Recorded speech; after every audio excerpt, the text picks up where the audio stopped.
today? Why should people from Trinidad and Tobago living here pay reparations to people in Jamaica? Then again, why is the demand for reparations always focused and framed in terms of Britain?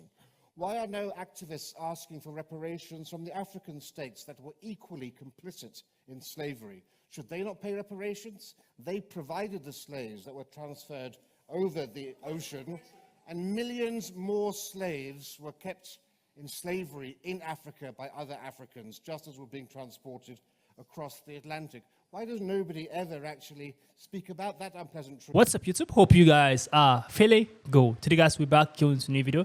Today, we're going to check out woke Cambridge students hate historian facts. Okay, this is going to be amazing. I love to check the video out with you guys. Let's Across the floor again, and I'd like to welcome Rafe Haydel-Manku to take the floor. Rafe is an author, broadcaster, and historian specialising in British institutions, the monarchy, and the Commonwealth realms. From the BBC to ABC, Rafe is a well-known commentator in national and international media. He is a trustee of the Royal Canadian Heritage Trust and a senior fellow at the New Cultural Forum think tank. Rafe, the floor is yours.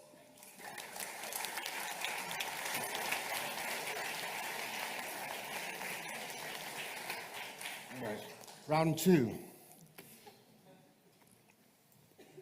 I've been on the winning side of every debate, apart from one at the University of East Sussex over the years, but I somehow suspect that this may not be following along those previous lines, but let's see how we go here.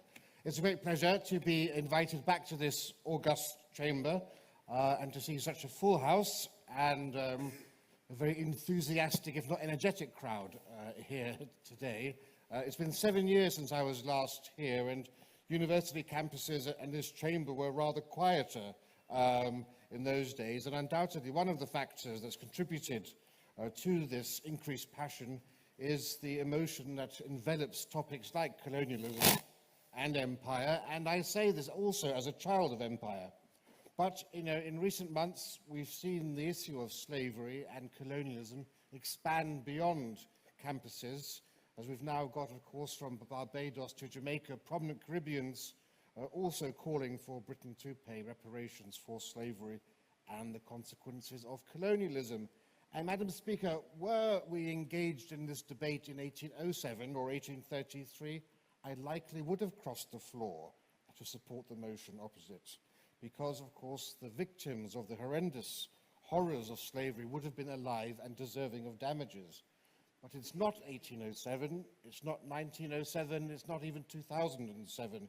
Over 2 centuries have passed since Britain led the world as the first empire in history to abolish slavery, and the right of reparations died long ago, because reparations are fundamentally about matters of tort law. The purposes of damages, restoration, of reparation, is to restore the victim, the slave, to the position they were in before the damage occurred, slavery. The actual victim only can receive damages, not their descendants. And therein lies the rub, because some 6 or 7 generations separate those alive today from their British Empire slave ancestors. And whilst not just yet, thank you so much. Whilst it's undeniable that 19th century slaves suffered unspeakable horrors, in what way can this lead one to conclude that their great-great-great-great-great-grandchildren are also victims and deserving of reparations too? On the contrary, from Britain to the Caribbean, the descendants of slaves today have a far better and higher quality of life than they would have had their ancestors remained in Africa. And that's an indisputable fact. True. Well, if you let me carry on, I'll tell you why. But first I ask you, is a current descendant of a slave ethically entitled to benefit from their ancestors' sufferings? And who should pay? Is it ethical for an innocent person today to be culpable for the sins of their forefathers? Now, CARICOM, which is the Caribbean body calling for reparations, wants British taxpayers to pay. But why? Out of a population of millions, there were only 3,000 slave owners in Britain. The vast majority of the population of Britain descend from people whose lives were one of abject poverty and hardship, working in hellish conditions akin to serfdom. Why should they, as taxpayers, pay reparations? It's not just yet. Thank you so much. 16% of the British population is now also foreign-born, so why should they pay for reparations? What about the descendants of slaves living in Britain today? Why should people from Trinidad and Tobago living here pay reparations to people in Jamaica? Then again, why is the demand for reparations always focused and framed in terms of Britain? Why are no activists asking for reparations from the African states that were equally complicit in slavery? Should they not pay reparations? They provided the slaves that were transferred over the ocean, and millions more slaves were kept in slavery in Africa by other Africans, just as were being transported across the Atlantic. Why does nobody ever actually speak about that unpleasant truth? What about the Arabs and the Muslims who bought and sold African slaves for centuries before the British arrived and continued to do so into the 20th century until the British and the French tried to stop it? And indeed, what about the slavery that carries on today? The International Labour Organization says that currently approximately 7 in every 1,000 Africans is a slave. 10 million people. In 2017, CNN reported hundreds of slaves are sold every week in Libya. So much energy is given to historic reparation and the historic plight of slaves. I would have more time for the argument if the people actively pursuing that course of action were equally vocal about surely the far more horrendous plight of slaves today, where there are more slaves today in bondage, in slavery, than crossed over the Atlantic. So where are the protests outside the Nigerian High Commission? Where are the protests outside the embassies of Niger, which has 800,000 slaves today? What about Mali and Chad and Sudan and Cameroon? It's almost as if there's an ulterior motivation behind the call for apologies and reparations exclusively from Britain. And how far should we... No, I would love to, and normally I would, maybe a bit later on, but I'm getting into the swing of things now. And how far should we take this? Should Britain seek reparations for the Barbary slaves? 1 million Europeans, at the same time as Africans were going over the Atlantic, 1 million Europeans were enslaved by the Ottoman states of Morocco, Algeria, and Tunisia. And it carried on after the abolition of the slave trade by the British. Should Britain demand reparations from North Africa? Of course not. It's time to move on, and so should we. But let's turn away from slavery and expand our view to colonialism more broadly. What disadvantage has colonialism actually caused to those living in the former British colonies of the Caribbean? And disadvantage compared to whom? And this is to go back to the point that you asked. Most of the former colonies of the Caribbean are now successful middle-income countries. The GDP per head of the Bahamas is higher than Portugal and is comparable to Spain and Italy. You never hear that, do you?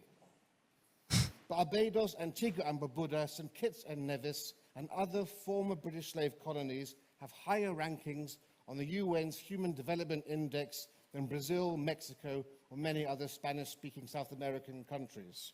How has the British Empire disadvantaged the Caribbean nations? It's not clear to me. But let's test this further, and let's go and look and compare the nations of the Caribbean with modern West Africa, the original homelands of Caribbean slaves, to see what life is like there. GDP per capita in Benin is $1,430. In Barbados, it's $17,000, over 10 times higher. Life expectancy in Benin is 62, in Barbados it is 79. So rather than writing checks to well-off areas of the world, why not focus on countries and areas that are actually impoverished and require aid?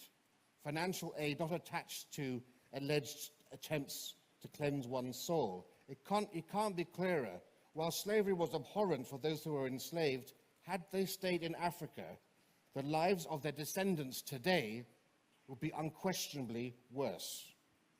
So what exactly actually is Britain being asked to pay reparations for? Because Britain wasn't the first empire in Africa, in India, in the Americas, but it was the most benign, and the benefits from it far exceed those, for example, of the Islamic and Indian empires that carved up India, of the Ashanti Empire, of the Dahomey Kingdom, and all of the hundreds and thousands of slaves that were ritually sacrificed every year in Benin. And the Benin Bronzes were mentioned. The Benin Bronzes commemorates those who actually owned slaves. So whilst on the one hand I can understand why you would protest Coulston's statue, why is there a celebration of the Benin Bronzes when they also commemorate slave owners? So why are we apologizing for Britain? Are we apologizing to Britain for introducing nutrition and food storage policies that led to a decline in the subcontinent's processes of famine that happened every 40 years? In India there was a famine. The population of India soared from 170 million to 450 million over the course of the Raj because of medicine, health, and accurate and proper nutritional standards and food storage compared to how it had been. There had never been in history of India such a surge in population growth. And let's not forget also what Britain did for women's rights, because I think it's fair to say that it's thanks to the British Empire that we have had the progression of women in Africa and India through society. Because, of course, India's history is one of female oppression. It was the British who abolished sutti, the burning of widows on the funeral pyre of their husbands. It was the British that stopped the infanticide of young girls. And it was the British who allowed Hindu widows to remarry. I'm sorry if you don't like the facts, but facts are actually facts. Universities were brought into Africa and India by the British. It's quite... There will be no system of democratic legislatures within these regions. As Steven Pinker has written, pre-state societies before the British Empire arrived were on average far more violent than even the most brutal of modern states. So whilst many wrongs were committed in the 19th and 20th centuries, the modern success of Britain's former colonies today in the 21st century is due in large part to their colonial inheritance. The English language and the common law that enabled them to become global players, their civic institutions, the police, the military, the civil service, the judiciary, parliament, universities, every region of the world you go to, British colonies are the ones most likely to be the most developed, the wealthiest, and the most democratic. I therefore have no opposition in opposing tonight's motion, but I'd like to end by quoting the great black civil rights activist and socialist Bayard Rustin, a friend of Martin Luther King Jr.'s and posthumous recipient of the Presidential Medal of Freedom from Barack Obama, who said, "If my great-grandfather picked cotton for 50 years, then he may deserve some money, but he's dead and gone, and nobody owes me anything." Insane. Simple as that. That's true. The funny thing is that the truth itself is kind of like bitter, but you have to hear it. Do you understand? But because you can't tell me I'm British right now and you deserve reparation. The black people deserve reparation, or the Indians deserve reparation. How? If your forefathers, let me say, your fathers who were enslaved were alive, 100% they deserve reparation. I'm going to carry my billboard. I'm going to say it loud on social media that they deserve reparation. We have to speak about it, that they deserve reparation. If your forefathers who were enslaved were alive. But the funny thing is that they are all dead. You understand? You are a descendant of your forefathers who were enslaved. You do not deserve reparation. You were never enslaved. So who do you think is going to pay for that reparation? The same people who are in America, who are paying their taxes, that never enslaved anyone, just because their own forefathers enslaved your own forefathers, then they should pay you for reparation. It's crazy. It's delusional. It's very, very, very, very crazy. I keep on saying this. Whenever people are pushing this propaganda of reparation, you deserve no guidance shit, bro. If you do not work your ass off, you deserve nothing. You were never enslaved. So why are you asking for reparation when you do not deserve it? Did you pass through the suffering? Did you pass through the pain? No. Your forefathers passed through that. But that was not you. And your forefathers being enslaved and then carrying your forefathers to UK, to London, make you have that privilege to be born right there. Do you understand? So, if you are shouting, then deserve reparation, deserve reparation. The numbers of people who are in Africa, who were actually colonized by the British, that lived as slaves, let me put it like that, in British are less numbers. People who are coming right now to London, to England, are more than people who were actually took from their hometown, who were actually enslaved. Why are people coming there? Because they are coming for a better life. They're coming for greener pastures. Because they feel like the UK system is working perfectly. You understand? So why are they asking for reparation? It's shocking to me. The funny thing is that people who the British never just come and say, "Come, you're enslaved." It was our own people. I cried when I heard the story for the first time. It was our own people who sold us out for tobacco and material things. It's our own people who sold us out. So our own people who sold us out to the British, then those people should bring a reparation for the families who they sold out. If you are all asking for reparation, that's seriously. People who sold you out to the British, their own families have to bring up money and funds for your reparation. You understand? The British people bought you from your own people who sold you out. It's crazy. It's a very, very crazy scenario because you were actually enslaved. You actually sold out. You actually bought by the British. They did not just go and pick you. Your own people sold you out. They bought you. There's a difference. They did not just capture you. They bought you. It's like using the instance of Joseph in the Bible. His brother sold him out. The people who took Joseph as a slave never just go and capture him. His own brother sold him out, and those people bought him. So by buying Joseph means Joseph actually belongs to them. And Joseph have to walk his way off to pay them back the money that they used to buy them. So they used to buy him. You understand? So they did not just go and capture you.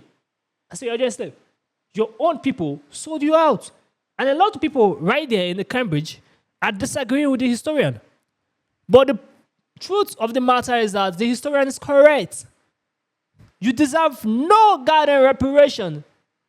If you can bring your forefathers back here, then we'll give them the reparation. But you who were a descendant of your forefathers, you do not deserve any reparation. Because if not, it will continue like that. So when you give it to a child, the child also deserves reparation. When a child give it to another child, the other child also deserves reparation because they were actually enslaved. That is bullshit. I love the historian, irrespective of people disagreeing with him. There's a goddamn business. I keep on saying this because the truth of the matter is that Black, Indians, Hispanic do not deserve any reparation if they were never enslaved. That is a simple conclusion. You understand? So let's not drag this much further. If you want to give people reparation, people who are in labor, a lot of people are being sold out right now than in the 18th centuries. A lot of slaves, a lot of people are being sold in labor. People should go be fighting, go and be asking for reparation there and also be giving funds to people who are in Libya.